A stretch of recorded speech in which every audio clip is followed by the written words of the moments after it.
Clemon beyond the গ্যালারিতে সবাইকে স্বাগত জানাচ্ছি। দেশ বিদেশের খেলাধুলায় সবশেষ খবরের বিশ্লেষণ করতে হাজির হয়েছি প্রতিদিনের মতোই। আপনাদের সাথে আছি রেদওয়ান শোয়েব। দর্শক, 2012 সালের পর থেকে আরও একবার বিপিএলে ম্যাচ ফিক্সিংয়ের বিষ বাষ্প আমরা লক্ষ্য করলাম। ইতোমধ্যেই একটা কমিটি 3 সদস্যের গঠিত হয়েছে এবং সেই কমিটি ইতোমধ্যেই খুব কাছাকাছি রয়েছে সেই কমিটি বিসিবিকে সেই তদন্ত আসলে রিপোর্টটা জমা দেওয়ার। ইতিমধ্যেই তা ফাঁস হয়ে গেছে বিভিন্ন গণমাধ্যমে। বেশ কিছু ফ্র্যাঞ্চাইজি এবং ক্রিকেটারদের নাম সেখানে উঠে এসেছে। আমরা সেই বিষয়টা নিয়ে আলোচনা করব দেশের ক্রিকেটের হালচাল নিয়ে।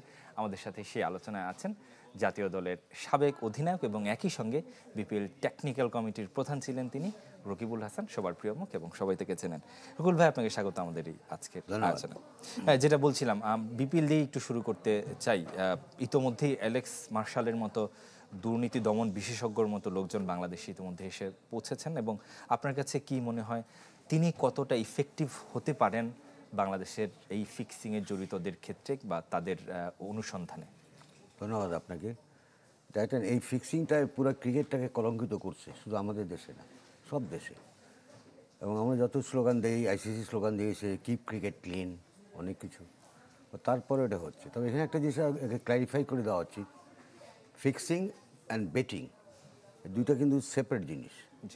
ফিক্সিংটা হলো ক্যাপ্টেনকে অবশ্যই ইনভলভ থাকতে হয় এবং তার সঙ্গে 4-5 জন থাকে, আপনারা জানবেন, আপনারা সাংবাদিক, এবং they fix the match. Okay bowling দিবে তো তুই নো বল করবি, এটা করবি, ওটা করবি। আর বেটিংয়ে যা হচ্ছে, সিঙ্গেল পার্সন কিন্তু বেট করতে পারে বা 2 জন মিলে ওইগুলি। তো বেটিং ইজ আমাদের দেশে ব্যান, বা বিভিন্ন দেশে লিগাল বুক মেকিং করে যারা দিচ্ছে। তো আমরা যখন ফিক্সিংয়ে থাকি, যে জিনিসটা আছে আমি মনে করি একটা সময় উপযোগী, দেরিতে হলো খুব ভালো উদ্যোগ নিয়েছেন আমিনুল ইসলাম বুলবুলের এই বোর্ড, যে অনেক টাকা তো আমাদের এই খরচ হয়। আমাদের কমিটিগুলিতে যারা আছেন, আমাদের যে অ্যান্টি কারাপশন ইউনিট কমিটিতে major Ryan, is a brilliant ex officer of Bangladesh army. তো he is doing his part. Maybe he has got lack of manpower with knowledgeable manpower. আর ম্যান পাওয়ার হবে না, তো সেই জিনিসটাকে সাহায্য করার জন্য বাংলাদেশ ক্রিকেটকে মার্শালকে আনা হয়েছে। আমিনুল ইসলাম বুলবুল আগে বলেছিলেন, and he is free now. এবং উনি একটা আমাদেরকে ওই কালচারটাকে করবে, ইন্টিগ্রিটি কী জিনিস, কালচার, এইটা প্লেয়ারদের মধ্যে থেকে উনি বসবেন, তাদেরকে জানাবেন, টুর্নামেন্ট কমিটি যারা আছেন তারা জানবে, সবাইকে নিয়ে। তো উনি একটা ফ্যাক্ট ফাইন্ডিং একটা টিমের মধ্যে আসছেন, যে এখান থেকে দেখবে কে কোথায় কী হলো। আর যে রিপোর্টের কথা আপনি বললেন, যেটা গণমাধ্যমে চলে আসছে, this is very sad thing, খুব দুঃখজনক। এটা কনফিডেন্সিয়াল ব্যাপার। কী করে মিডিয়ার কাজ কিন্তু সংবাদ অন্বেষণ করা, অবশ্যই তারা স্কুপ নিউজ করতে চাই, তাদেরকে কোনো আমি দোষ দেখি না। বাট দোষ তো যেখান থেকে গেছে, যেই জায়গা থেকে গেছে, ইউ হ্যাভ টু গো দেয়ার, কোথেকে গেল। তো এই জিনিসগুলো হওয়া উচিত না। আর এটা যদি ওয়ান্স ফর অল হয়, Marshall is a very very qualified একজনই ছিলেন। বুলবুলের সঙ্গে কাজ করেছে, তার সাথে বুলবুল, তিনি আকসুতেও ছিলেন দীর্ঘ সময়, 7 বছর। অ্যান্টি কারাপশন আমাদের এখানে বোধহয় 1 বছরের জন্য আসছেন। তো আমি মনে করি এটি যে সাংঘাতিক একটা ভালো অ্যাডিশন হয়েছে। সবাই স্টেক হোল্ডার যারা আছে, আমাদের টিম, প্লেয়ার্স, অফিসিয়ালস, কমেন্টেটার্স, যারা ইনভলভ, তাদের প্রত্যেকের সঙ্গে সে ইন্টারাকশন করবে, প্রত্যেকে ইন্টিগ্রিটির সঙ্গে যা বলবে। এবং হি উইল প্রবাবলি, আমার ধারণা, যে আমাদের যারা অ্যান্টি কারাপশন রিক্রুটমেন্টের একটা প্রোগ্রাম দিবে, যে কোন ম্যাচে 3 day match, 4 day match, 1 day match, এখানে কতজন ম্যান পাওয়ার লাগা উচিত, কীভাবে অ্যাপ্লাই করা উচিত, তাদের পাখির চোখটা কীরকম থাকবে, সার্কামস্টেন্স এভিডেন্সগুলি কোনগুলিকে ধরবে, কোনগুলিকে ধরবে না, এভরিথিং ডিটেইল একটা কিছু, এবং সে একটা দিয়ে যাবে, যেটুকু আমি জানতে পারছি, গাইডলাইন। তো এটা আমাদের জন্য একটা খুব ভালো অ্যাডিশন হয়েছে। জি, রকিবুল ভাই, আপনি নিজে যেহেতু টেকনিক্যাল কমিটির প্রধানের দায়িত্ব পালন করেছেন, আপনার দৃষ্টিতে বিপিএলে আপনি এই ধরনের কোনো লুপ হোল কিংবা আপনার কাছে সেই গন্থটা আপনি পেয়েছেন কিনা ফিক্সিংয়ের? কিংবা অনেস্টলি স্পিকিং, আমাদের কাজটা তো ছিল সরি, যে টুর্নামেন্টের আগের থেকে আমাদের কাজ শুরু হয়ে যায়। একদম লাস্ট স্টেজে এসে আমরা কী করি, টিমগুলিকে ডাকি, সব টিমের ক্যাপ্টেন, কোচ, ম্যানেজার ডেকে আমরা কোড অফ কন্ডাক্ট, এই জিনিসটা আমরা তাদেরকে আবার ঝালাই করে দিই, যে কী ডুজ অ্যান্ড ডোন্টস, কী করতে পারবে প্লেয়ার, অফিসিয়ালস এবং সাপোর্টিং স্টাফ যারা আছে, এইগুলোকে আমরা করি। এবং আমাদের যে এন্টি কারাপশন ইউনিটটা আছে তারা কিন্তু ম্যাচগুলোকে ফলো করে। আম্পায়াররা মাঠে আম্পায়ারিং করবে, তাদের কাছে কোনো খুব সিরিয়াস কিছু হলে সেটা হয়তো একটা কনসার্ন রিপোর্ট তারা করতে পারে। বাট মেইনলি যেটা দেখেছি যে নাই একটা ম্যাচে আমার চোখে পড়লো যে এটা কী ধরনের বল, 14 বল না কয় বল করছে জি এক বোলার ওয়েস্ট ইন্ডিজের কথা। সো দ্যাট ইজ সার্কামস্টেন্সিয়াল এভিডেন্সেই সেটা পড়ে যায় যে he is guilty, he is doing it intentionally. জি। তো এরকম একটা কাজ আমি চোখে পড়ছি। আবার কিছু ওয়াইডও আমরা দেখেছি। আবার কিছু ওয়াইড হয়েছে, ওয়াইড হতে পারে, বা দেখা গেল একেবারে দুইটা বড় বড় ওয়াইড, তখনই আপনার সন্দেহের উদ্রেক হবে। তো এইগুলো এলো ইন্ডিভিজুয়াল সেতে। আবার কালেকটিভলি যদি দেখা গেলো যে এক ম্যাচে অনেকেই এরকম কাজ করতেছে ফিল্ডিংয়ের সময়, ব্যাটিংয়ের সময় দেখা গেলো যে বল হুক করার না বা যে বল ড্রাইভ করার না সে ড্রাইভ করতে গেল, বল ব্যাটের মাঝখানে বল হয়ে গেল, এরকম একাধিক আপনার হলো। দৃষ্টিতে মানে একাধিক ঘটনা আপনি খুব বেশি আমার দেশে নাই, তবে আমি জানি। এবং ফ্র্যাঞ্চাইজিগুলি, ওয়ার্স্ট ফ্র্যাঞ্চাইজি ওয়াজ রাজশাহী, দেন সিলেট, দেন ঢাকার নামও যদিও উঠে এসেছে, এই তিনটার কথাই স্পেশালি বলা হচ্ছে। ঢাকা গ্ল্যাডিয়েটার্সের নাম, sorry Dhaka Capitals, Dhaka Capitals নাম উঠছে। তো এইগুলিকে এখন খুব কড়াকড়িভাবেই করতে হবে। এটা একটা কথা আছে না যে দুষ্ট গোল থেকে শূন্য গোল অনেক ভালো, কাজে এটা নষ্ট করে দেয় পুরাটা। দেখেন আমাদের এত বেশি এটা বাইরেও গেছে যে আমাদের বিপিএল ইজ আওয়ার মেইন একটা প্রোডাক্ট টুর্নামেন্ট টি20-র। তো এই প্রোডাক্টটাকে যদি আমরা ক্লিন রাখতে না পারি তাহলে আমরা বহির্বিশ্বে আমাদের ভাবমূর্তি নষ্ট। আমাদের এখানে যদি ফ্র্যাঞ্চাইজিরা তাদের প্লেয়ারদের টাকার সময় মতো পরিশোধ না করে বা সাপোর্ট স্টাফদের, এখানে কোনো বড় বড় প্লেয়ার আর আসতে চাইবে না খেলতে। কারণ আমরা তো আর আইপিএল না যে প্রচুর টাকা আসেই আছে। আবার আমাদের নিজস্ব প্রত্যেকটা ফ্র্যাঞ্চাইজি মাঠও নাই, দৈন্য তো অনেক আছে আমাদের। বাট এই জন্য এই ধরনের একটা দরকার, there should be a strong message যাওয়া উচিত ক্রিকেট বোর্ড থেকে এখন, under the leadership of Marshal, প্রত্যেকটা স্টেক হোল্ডারের কাছে স্ট্রং মেসেজ যে দেখো this are the dos and don'ts, if you are caught, sorry, you will not be allowed, you will be ejected from the tournament. জি, ইতোমধ্যেই পরের বিপিএল এর যে সূচি, পরের বিপিএল কখন হতে পারে সেই ধরনের একটা সম্ভাব্য সূচি আমরা পেয়ে গেছি। অথচ ইতোমধ্যে আমরা সেটাও জানি যে অন্তত 3টা ফ্র্যাঞ্চাইজি আছে যারা অতসী কাচের নিচে এই মুহূর্তে অবস্থান করছে, এবং পাশাপাশি চিটাগংয়ের কথাও বলতে হয়। চিটাগং তারা একটা বড় প্রায় 47 কোটি টাকার একটা অর্থ বিসিবি ইতোমধ্যেই পাওনা বলে তারা দাবি করছে। এরকম অবস্থায় আসলে দলগুলো বা ফ্র্যাঞ্চাইজিগুলো, নতুন নতুন ফ্র্যাঞ্চাইজি আসার সম্ভাবনা আপনি কতটুকু দেখেন, এবং একটা ভালো বিপিএল করা কতটুকু সম্ভব পরবর্তীতে? একটা কথা বলি, এটা দুঃখজনক হলো সত্য যে আমরা কিন্তু এখন পর্যন্ত, এটা আমরা সবাইকে দায়ভার নিতে হবে যারা বোর্ডের সাথে জড়িত, কানেক্টেড এবং বোর্ড অফিসিয়ালসরা, যে আমরা এই বিপিএল প্রোডাক্টটারে আমরা প্রপারলি মার্কেটিং করতে পারি নাই বোধহয়। বাট এই বছর ধন্যবাদ যে টিকিটিং থেকে আমরা কিন্তু একটা বড় অঙ্ক পেয়েছি, জি, প্রায় 14 কোটি টাকা। স্টেক হোল্ডারদের বা যারা ফ্র্যাঞ্চাইজি আছে তাদের দেওয়াও হচ্ছে একটা অংশ। হ্যাঁ হ্যাঁ, কারেক্ট। কিন্তু আগে কি ছিল? আগে 4 কোটি, 3 কোটি, 4.5 কোটি। তো এত ডিফারেন্স এক বছরের ব্যবধানে। ইনফ্লেশন, টাকার ইনফ্লেশন আর কত পার্সেন্ট হয়েছে? তো সেই দিক থেকে তার মানে বোঝাই যাচ্ছে যে একটা বড় রকমের ঘাপলা বা পুকুর চুরি হতো এর আগেও বিপিএল। এটাই তো ইঙ্গিত দেয়। আর যখনই যেখানে দেখবেন অনেক রকম একটা কথা আছে না, where there is smoke there is fire. যেখানে আপনি দেখবেন ধোঁয়া, ওইখানে আগুন আছে, তা নাহলে তো ধোঁয়া হবে না। তো এখান থেকে আমাদের বেরিয়ে আসতেই হবে। এবং আমি মনে করি এবার বোধহয় ক্রিকেট বোর্ড এটা উদ্যোগ নিয়েছেন। আমি বলেছিলাম আমার একটা টক শোতে, আপনারা এখানে বলেছিলাম যে 10 বছরের জন্য ভালো ফ্র্যাঞ্চাইজি ঠিক করে 10 বছরের জন্য তাদের একটা দীর্ঘমেয়াদী টেকসই পরিকল্পনার কথা আপনি বলতে যাচ্ছেন। বলেছিলাম, আপনার মনে আছে? ওটাতে যেতেই হবে। মাঠেরও কিন্তু এখন অভাব নাই। আপনাকে ঢাকাতে দিয়ে দেন, ঢাকা টিমকে। রাজশাহী যে টিম করবে, যে ফ্র্যাঞ্চাইজি, সে রাজশাহী স্টেডিয়াম ব্যবহার করবে। সিলেটের স্টেডিয়াম ব্যবহার করবে। খুলনা স্টেডিয়াম রেডি হয়ে গেছে। গভর্নিং বডির চিন্তায় এটা আছে যে কিছুটা হলেও ছড়ানো। আমরা তো নর্মালি সিলেট, চিটাগাং এবং ঢাকায় খেলা দেখি, হয়তো বা রাজশাহী কিংবা বরিশালেও তাদের একটা চিন্তা ভাবনা কিন্তু আছে। কিন্তু যে মাঠের, আমাদের যেগুলো আন্তর্জাতিক মানের যে মাঠগুলো ছিল, সেখানে সংস্কারের প্রয়োজন আছে কিনা। যেমন আমি যদি বলার চেষ্টা করি, একটা সময় আবু নাসির স্টেডিয়াম যেটা ছিল, নামকরণ পরবর্তী চেঞ্জ হয়ে গেছে, খুলনা যে স্টেডিয়ামটি রয়েছে ক্রিকেটের, সেইখানে নিয়মিত খেলা হতো। আমরা টেস্ট খেলা কাভার করেছি সেখানে, সেই ভেন্যুর অবস্থা একেবারে যাচ্ছে তাই।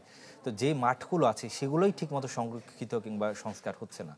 তো সেক্ষেত্রে নতুন মাঠ আসলে কিভাবে আমার BCB নতুন কিংবা এখানে জাতীয় বাজেটের ক্রীড়া পরিষদ ইয়ে করতে আছে। পারে? সবচেয়ে বড় কথা হলো যে আমার আইসিসি নিবন্ধিত, আইসিসি অ্যাপ্রুভড ভেন্যু খুলনা, যেখানে টেস্ট ম্যাচও হয়েছে আপনি বলে দেন, জি। সেই ভেন্যুকে আমরা এরকম জায়গায় নিয়ে গেলাম কি করে? কাদের এটা? এটা আলটিমেটলি তো তখনকার ক্রিকেট বোর্ডকে দায়িত্ব নিতেই হবে যারা ছিল। এটা তো ফতুল্লার মতো না যে ওখানে পানি ঢুকে যায়, পানি নড়ে না, বৃষ্টি হলে আর 2 দিন খেলা নাই, 3 দিন খেলা নেই।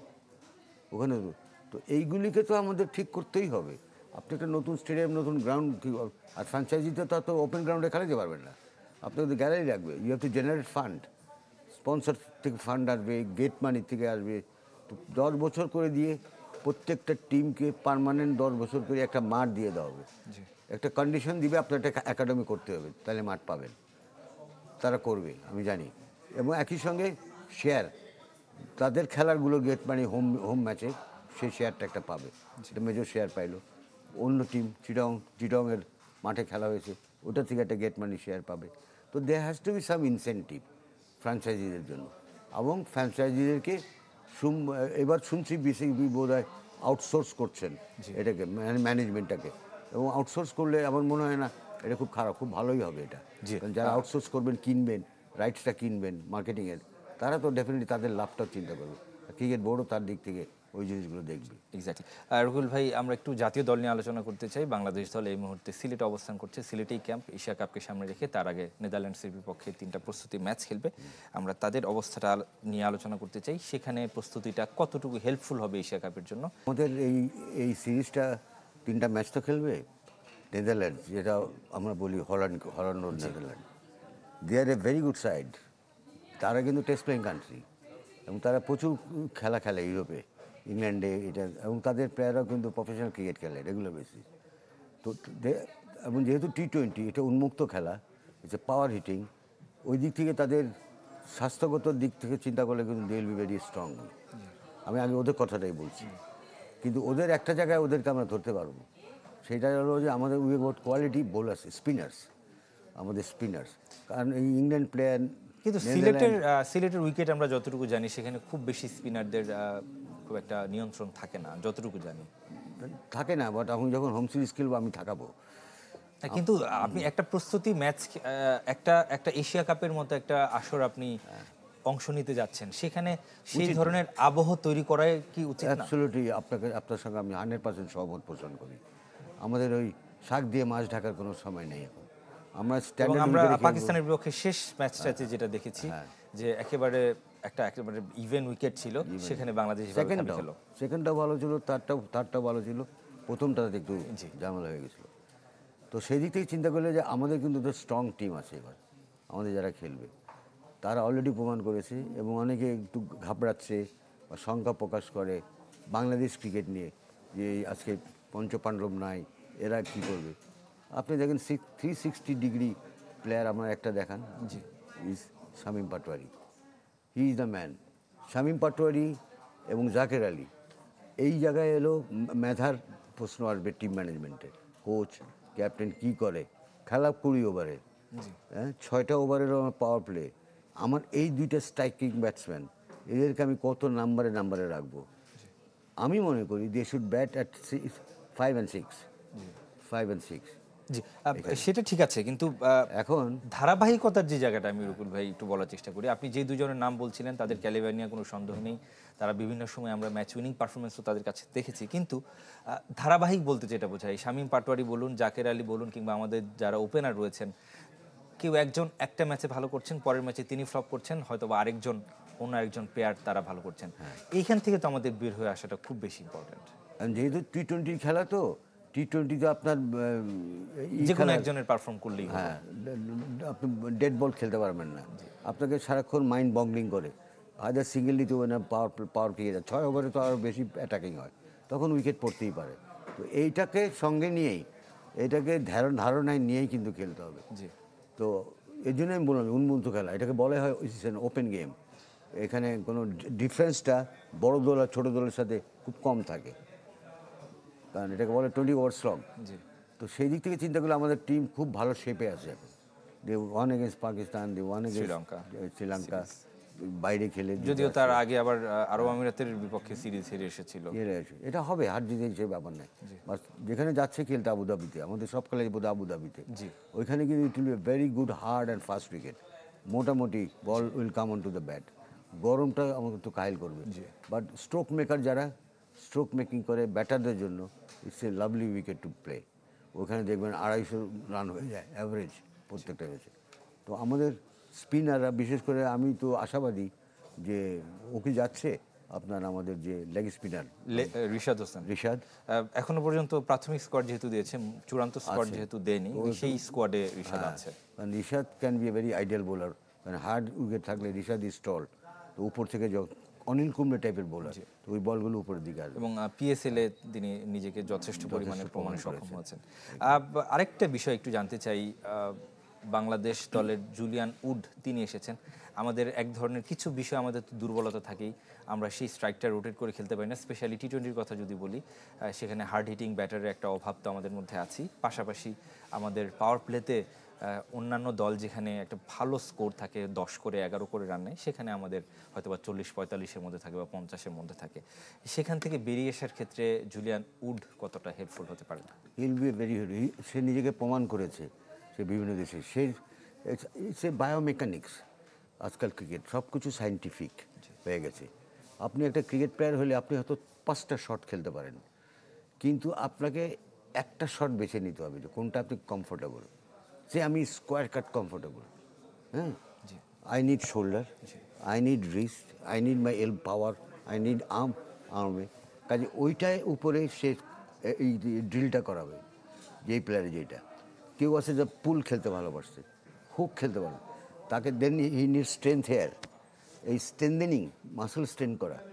তুমি 10টাই শট খেলে তুমি রান করতে পারবে না সবসময়, এবং ওটাকে বিপজ্জনকও থাকে, আউট হওয়ার চান্সেস বেশি থাকে। বাট রান করার জন্য তোমাকে একটা স্পেশালিস্ট শট প্রত্যেকে সে ওই মাসেলগুলো ডেভেলপ করাবে। ওইটারই সে, তার ফিলসফি ওইটা যেটা সে করছে। That's a good thing, that's a good thing. But প্লেয়ারদেরকে এটা অ্যাডপ্ট করতে হবে। প্লেয়ারদেরকে যখন নাকি খেলা নাই তখন নিজেরও প্র্যাকটিস করতে হবে, কারণ এটা তো আর একদিনে আপনি ওই জায়গায় চলে যাবেন। এই মাসেল ডেভেলপ করতে টাইম লাগবে, এই মাসেল ডেভেলপ করতে টাইম লাগবে। নর্মালি কেউ স্ট্রেট খেলে, বাট এই দুইটার উপরে স্ট্রেনটা আনা হয়। আপনার সবচেয়ে বড় শক্তি লাগে এলো যখন আপনি কাভারের উপরে খেলবেন আর যখন পুল হুক করবেন। 6 কোন দিকে হয়? স্ট্রেট 6 কম হয়, দেখবেন কিনা মিড উইকেট থেকে নিয়ে স্কোয়ার লেগ থেকে নিয়ে মিড অন পর্যন্ত। তো এই দিকে শট খেলতে হলে এই দিকের পাওয়ার লাগবে বাজি যেটা। তো এই জিনিসগুলো সে তাদেরকে করাবে, দেখাবে, এখন করাচ্ছে আমি দেখলাম। So up to the players how they adopt. এবং কিছু বিশেষায়িত ব্যাটেরও দেখলাম যে ব্যবহার করা হচ্ছে, কিছু বিশেষায়িত ব্যাট। এটা ট্রেনিংয়ের জন্য, বাট এটা ম্যাচে যেহেতু আপনার ব্যাট চেকিং হবে। একটু পেসারদের নিয়ে কথা বলতে চাই রকিবুল ভাই। একটা সময় না, ধরেন সাম্প্রতিক সময়েই যদি বলি যে পেসারদের একেবারে একটা group of bunch of pacer যারা উঠে এসেছেন, বেশ ভালো বল করেছেন। একটা যদি বলি একটা রিভলিউশন হয়েছে বাংলাদেশে পেসারদের ক্ষেত্রে, বেশ কিছু পেসার উঠে এসেছেন। তবে সাম্প্রতিক সময় যদি আবার দেখি, আমরা যদি একেবারে শ্রীলঙ্কা সিরিজ থেকে দেখি, পাকিস্তানে বা তার আগেও আমি আরব আমিরাতের কথা বলছিলাম, সেখান থেকে আবার কিছুটা গ্র্যাজুয়ালি আমি যদি বলি যে তাদের পারফরমেন্সটা কিছুটা ডিক্রিজিং, এবং নাহিদ রানা যেভাবে তিনি তেরে ফুরে এসেছিলেন সেই জায়গাটা থেকে তিনি অনেকটাই হারিয়ে যাওয়ার উপক্রম হয়েছেন। এখন তিনি খুব একটা তাকে দলে নেওয়া হচ্ছে না। এইটাকে কিভাবে মেনটেন করা দরকার? এইটাকে নার্চারিংয়ের জায়গাটার কোন জায়গাটাতে? থ্যাংক ইউ আপনাকে। এবং দেখবেন সব টিমে সবচেয়ে বেশি প্রবলেম তৈরি করে হলো পেস বোলাররা, বোলিং ইউনিটের যদি ধরি। বিকজ ওরা লং রান আপে বল করতে আসছে, এভরি টাইম সে বল করতে আসতে তার থাম্পিং হচ্ছে। ক্রিকেট খেলে স্পাইকস দিয়ে, লোহার স্পাইকস পার নিচে, প্রত্যেকবার যে হিট করতেছে, এটা আপনার অ্যাঙ্কেল, নি সব জায়গায় লাগে। এই জন্য ফাস্ট বোলারের ইনজুরিটা তাদের বেশি থাকে, কোমরে লাগে বা নিতে লাগে। তাদের যেটা করাতে হয় ওয়ার্কলোড ম্যানেজমেন্ট, এইটা আমাদের কিন্তু এখন সুযোগটা খুব ভালো আছে। এখানে ওয়ার্কলোড ম্যানেজমেন্টটা করছে আমাদের সিলেক্টররা বা আমাদের যারা কোচেস আছে। বাট ইন্ডিভিজুয়াল নিজস্ব একটা থাকতে হবে। আপনি কি 12 মাসের মধ্যে 12 মাসই ক্যাম্পে থাকবেন? আপনার কি বাপ মা নাই? আপনার কি ওসব কিছু নাই? ফ্যামিলি নাই? বাট রেস্ট লাগবে না? এটা হবে না। এটা পুরোটাকে জেল করতে হইলে যে ক্রিকেট বোর্ড যেটা করতেছে বেস্ট পসিবল ওয়েতে তারা করতেছে, চেষ্টা করতে। ইন্ডিভিজুয়াল বোলারদেরও তাদের নারিশিং ফুড খাইতে হবে, তাদের নিজস্ব প্র্যাকটিসটা করতে হবে, দলগতভাবে না, ইন্ডিভিজুয়ালি। তো এই জিনিসগুলো যখন নাকি ঠিক মতো হইতে থাকবে, এই জন্য তখন দেখবেন যে আপনার ওই ইনজুরিও কম হবে এবং আমার ওই শর্টেজ অফ প্লেয়ার্স আর হবে না। এই জন্যই আমি একটা টকশোতে আপনাদের এখানে কাদের বোধহয় বাইট দিয়েছিলাম যে দেয়ার শুড বি অ্যাকাউন্টেবিলিটি। আপনার যেমন এখানে অ্যাকাউন্টেবিলিটি আছে, আমার আছে আমার জায়গায়, প্লেয়ারদের তো অ্যাকাউন্টেবিলিটি থাকতে হবে। সেটার একটা বড় রকমের ঘাটতি আমরা আসলে বেশ সময় ধরে লক্ষ্য করি। এবং একটু শ্রীধরন শ্রীনামের সেই যে দুটি ধারণা দিয়েছেন সেটা দিয়ে আমি শেষ করতে চাই। টি-20 ক্রিকেটে আমার মনে হয় সেই ইম্প্যাক্ট এবং ইন্টেন্ট আমার মনে হয় খুব বেশি জরুরি, এবং সেটা দেখানোর পালা বাংলাদেশের, যেহেতু এটা নিয়ে আসলে অনেক বেশি কাজ হচ্ছে সামনে, এশিয়া কাপকে সামনে রেখে। শেষ করতে হচ্ছে ক্লেমন বিয়ন্ড দ্য গ্যালারি। ভালো থাকবেন, সুস্থ থাকবেন সবাই।